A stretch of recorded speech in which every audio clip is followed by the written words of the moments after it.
7경기 무패를 기록하던 토트넘이 챔피언스리그 조별리그 2차전에서 스포르팅 CP의 충격적인 2대0 패배를 맛보았습니다. 이날 경기에서 토트넘은 패스 미스가 빈번했고 대체적으로 답답한 모습으로 경기를 임했습니다. 콘테 감독은 최근 오래된 습관을 고칠 것이라는 발언을 해 손흥민 선발 출전이 불투명해 보였었지만 이날 손흥민은 3-4-3 포메이션 왼쪽 공격수로 선발 출전했기에 많은 해외 축구 팬들이 기대하는 모습이었는데요. 하지만 이날 손흥민 선수는 슈팅 횟수 0회라는 기록으로 후반 72분경에 클루셉스키 선수와 교체를 당해야 하는 수모를 겪어야 했습니다. 하지만 토트넘에서 2년이나 뛰고 있는 실력 부진의 대표주자 에메르송은 풀타임으로 출전했다는 것입니다. 이번 여름 이적 시장에서 토트넘에서 방출되어야 될 선수로 에메르송 선수가 거론되었었습니다. 하지만 에메르송은 끝끝내 방출되지 않았고 EPL 개막전인 사우샘프턴전에서 콘테 감독이 에메르송을 적극 기용하는 모습을 보였습니다. 하지만 에메르송은 딱 사우샘프턴전을 기점으로 역시나 과거의 안 좋은 모습을 보여주었고 그 이후부터 계속된 콘테 감독의 전술 변화에 토트넘의 경기력은 예전 같지 않았으며 팬들은 그런 토트넘의 실망감을 드러냈습니다. 영국 현지에서는 이런 콘테 감독의 전술 변화에 대해 굉장히 잘못된 판단을 하고 있으며 손흥민을 그렇게 사용하는 감독은 처음이다라며 말했습니다. 실제로 스포르팅과의 경기는 정말로 답답하고 어이없는 패스 실수가 많았습니다. 그나마 믿고 맡기는 해리케인조차 실수를 연발하며 상대에게 공격권을 넘겨주는 모습이 많았습니다. 이날 최전방 공격수로 히샬리송, 케인, 손흥민을 내보냈고 그중 유일하게 교체된 선수가 손흥민이었습니다. 손흥민은 바뀐 전술에도 불구하고 상대팀의 파워를 유도하며 좋은 공간에 패스를 찔러 넣어주기도 하였습니다. 이날 축구 통계 전문 매체인 후스코어드닷컴에서는 공격수 중 손흥민에게 가장 높은 점수를 부여하였습니다. 하지만 콘테 감독은 무슨 이유에서인지 이런 손흥민 선수를 계속해서 교체 투입하는 모습을 보였습니다. 손흥민은 지난 시즌 23골이라는 기염을 토해내며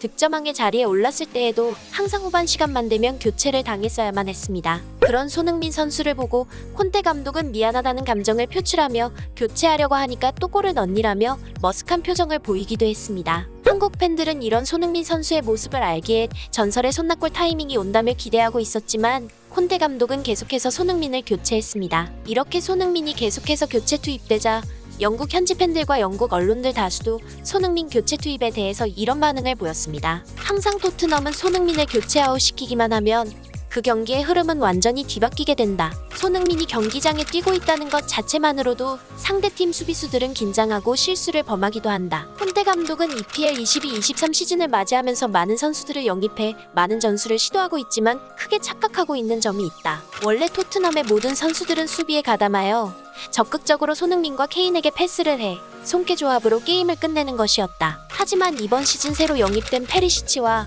방출 멤버였던 에메르송을 적극적으로 사용하려는 콘테 감독의 전술을 이해할 수 없다는 반응도 보였습니다. 실제로 스포르팅전 경기에서 이러한 콘테 감독의 전술로 토트넘의 많은 단점이 부각되었습니다. 심지어 에메르송은 노마크 크로스 상황에서 크로스가 아닌 크로스를 날리는 괴기한 모습으로 팬들의 비난을 사기도 했습니다. 하지만 새로 기용된 페리시치는 그나마 준수한 공격성 플레이로 골키퍼인 요리스 다음으로 높은 평점을 받았습니다. 게다가 이번 경기에서 페리시치는 팀과 호흡이 맞지 않아 수비수인 데이비스에게 불만을 표출하는 모습을 보이기도 했는데요. 벤탄쿠르의 패스를 받은 페리시치는 왼쪽 측면에서 공을 잡은 뒤 뒤따라오던 데이비스 앞쪽으로 패스를 흘려주었지만 데이비스는 페리시치가 패스한 위치에 없었기에 페리시치는 급하게 공을 뒤로 보냈어야 했습니다. 이에 페리시치는 데이비스를 향해 두 팔을 크게 들어 불만을 표출하며 함께 공격에 가담하지 않은 데이비스에 분노하기도 하였던 것입니다. 영국 풋볼 런던은 페리시치는 데이비스와 함께 공격을 풀어가기 위해 공을 건넸지만 데이비스는 그 자리에 없었다. 결국 페리시치는 다급하게 공을 차내 공의 소유권을 간신히 지켜냈다. 페리시치는 데이비스에게 화를 내는 제스처까지 취했으며 물러서지 말고 자신과 함께 공격에 가담했어야 한다는 일침을 날리기도 했다며 보도하기도 하였고 또 더부트룸도 데이비스가 페리시치의 공조차 못 받을 정도로 이날 토트넘의 경기력은 굉장히 참혹했다. 간단한 패스조차 실패한 이 장면으로 콘테 감독의 전술이 실패하고 있다는 걸 빠르게 알아차려야 할 것이다라며 비판하기도 했습니다. 물론 페리시치가 자신의 플레이를 잘하고 있는 것은 맞지만 페리시치가 나오지 않은 경기에서는 손흥민의 움직임이 자유로웠다는 것인데요. 페리시치는 처음에 토트넘에 기용될 때 콘테 감독은 손흥민의 백업으로서 훌륭한 역할을 수행해줄 것이라며 호언장담하였습니다. 하지만 이번 경기 내내 페리시치는 손흥민에게 볼을 건네주지 않았고 콘테 감독의 전술 지시하에 따라 자신의 빌드업에만 몰두하였습니다. 게다가 어이없는 크로스를 날리며 손흥민을 완전히 배제한 플레이를 보여주어 결국 손흥민은 한 차례 슈팅도 하지 못한 채 교체 아웃을 당했습니다.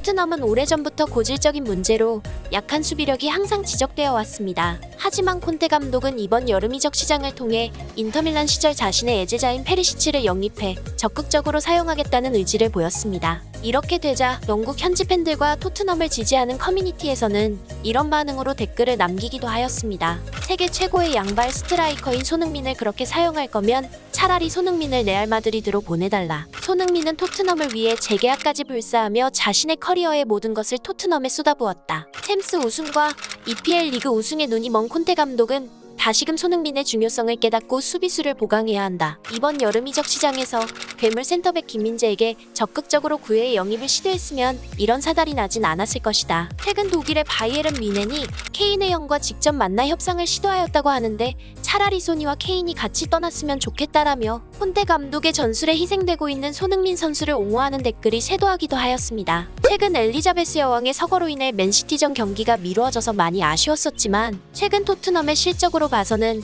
맨시티와 경기를 치르게 되면 질 것이 불보듯 뻔해 보였습니다. 하지만 아직 리그는 초반 단계이고 전술적인 오류를 범하고 있는 콘테 감독이 지난 과거를 회상하며 손흥민과 케인 위주의 패스 전술을 선보여 다음 레스터전에서 손흥민을 적극적으로 기용해 손흥민 선수가 시즌 1호 골까지 만들어내 주었으면 좋겠다는 바람입니다. 영상 끝까지 시청해주셔서 감사합니다. 이상 타이탄스였습니다.